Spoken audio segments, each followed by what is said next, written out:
24 with you in the dark night.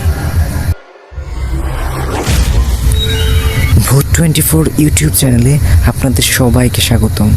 সাথে আছে আমি নিজাম। আশা করছি আপনারা সবাই ভালো আছেন। আমরা চাই আপনারা প্রতিনিয়ত জেনে যান কোন ঘটনাটি আমরা শোনাবো আপনাদেরকে, আর সেই জন্য চ্যানেলটি সাবস্ক্রাইব করুন। আমাদের ঘটনাটি যদি ভালো লাগে তাহলে অবশ্যই লাইক করুন, কমেন্ট করে জানান কোন ঘটনাটি সবথেকে ভালো ছিল। আর আমাদের ফেসবুক পেজ ফলো করতে পারেন।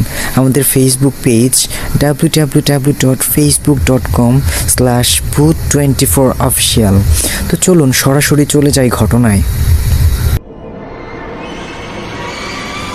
ঘটনাটা ঠিক যেভাবে আছে আমি ঠিক সেভাবেই পড়ার চেষ্টা করছি। আমি রিয়াদ, বয়স 25 বছর। ঢাকার মিরপুর 2 নম্বর এলাকায় একটা ব্যাচেলার বাসায় থাকি। ছোটোখাটো একটা চাকরি করি বনানীতে। রাতে দেরি করে ফিরতে হয়। আমি কখনো ভৌতিক ব্যাপারে বিশ্বাস করতাম না, বরং এসব নিয়ে মজা করতাম বন্ধুদের সাথে। কিন্তু গত মে মাসে যা ঘটলো সেটা আমি কোনো দিন ভুলতে পারবো না। ঘটনাটা শুরু হয় 12 মে 2023। রাত প্রায় 11:30 বাজে। অফিস থেকে ফিরতে আমার প্রায় দেরি হতো। সেদিনও অফিস থেকে ফিরে দরজার চাবি বের করছিলাম, তখন মনে হলো ঠিক আমার পেছনে কেউ দাঁড়িয়ে আছে, একদম কাছেই।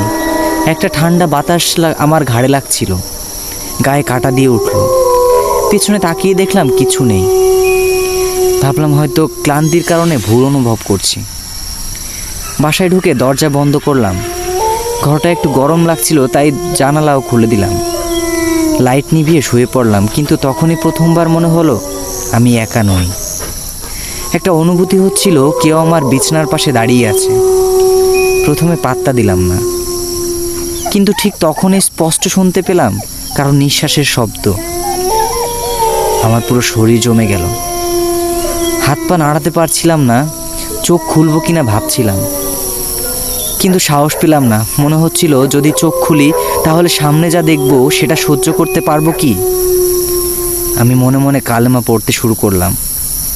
মিনিট খানেক পর অনুভব করলাম চাপটা কমে গেছে, কিন্তু জানি না কেন মনে হচ্ছিল কিছু একটা এখনো ঘরের কোনায় দাঁড়িয়ে আছে, আমাকে দেখছে।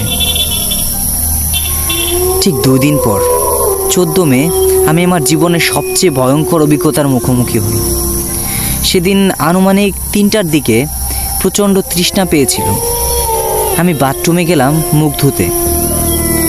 মুখ ধুয়ে আয়নার দিকে তাকালাম। আমি থমকে গেলাম। আয়নার মধ্যে স্পষ্ট দেখতে পেলাম আমার পেছনে একটা ছায়া। আমার হাত পা ঠান্ডা হয়ে গেল, মাথা চক্কর দিয়ে উঠল। সাহস করে দ্রুত পেছনে তাকালাম, কিছুই নেই।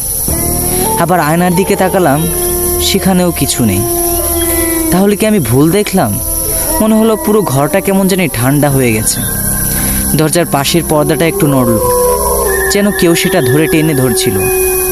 আমি আর দেরি না করে ঘর থেকে বের হয়ে গেলাম।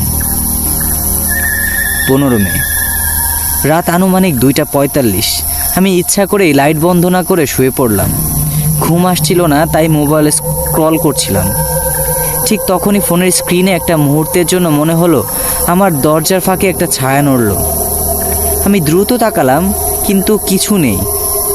ভয় পেয়ে গেলাম, কিন্তু নিজেকে বোঝাতে লাগলাম হয়তো ভুল দেখেছি। ফোনটা রেখে চোখ বন্ধ করলাম, কিন্তু হঠাৎ করেই আমার ঘুম ভেঙে গেল। মনে হলো আমার বুকের ওপর কিছু একটা বসে আছে। শ্বাস নিতে পারছিলাম না, পুরো শরীর পাথরের মতো ভারী লাগছিল। ঠিক তখনই অনুভব করলাম কেউ আমার মুখের কাছে ঝুঁকে আসছে। কানে খুব আস্তে আস্তে একটা ফিসফিসানি ভেসে এলো, তুমি কি আমাকে দেখতে চাও?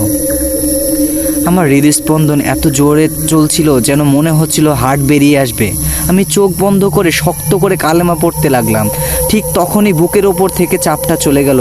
আমি হঠাৎ উঠে বসলাম। ঘর একদম নিঃশব্দ। আমি দরজার কোণায় আমি যেন একটু নড়াচড়া দেখতে পেলাম। কালো একটা ছায়া খুব দ্রুত মিলিয়ে গেল। পরদিন আমি বাসা ছেড়ে দিলাম। সকালে যখন সব গুছিয়ে নিচ্ছিলাম তখন একজন প্রতিবেশী বলল, ভাই, আপনার ঘরটা নিয়ে একটা সমস্যা ছিল। আগের ভাড়াটিয়াও মাঝরাতে চিৎকার করত, তারপর হুট করেই চলে গেল।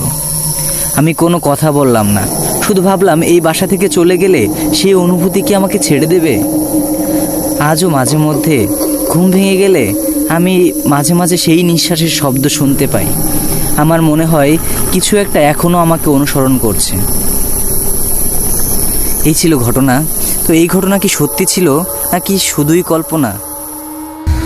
ঘটনাটি কেমন লেগেছে অবশ্যই কমেন্ট করে জানাবেন। আর আপনাদের সাথে ঘটে যাওয়া ঘটনা আমাদের ইমেল করে পাঠাতে পারেন।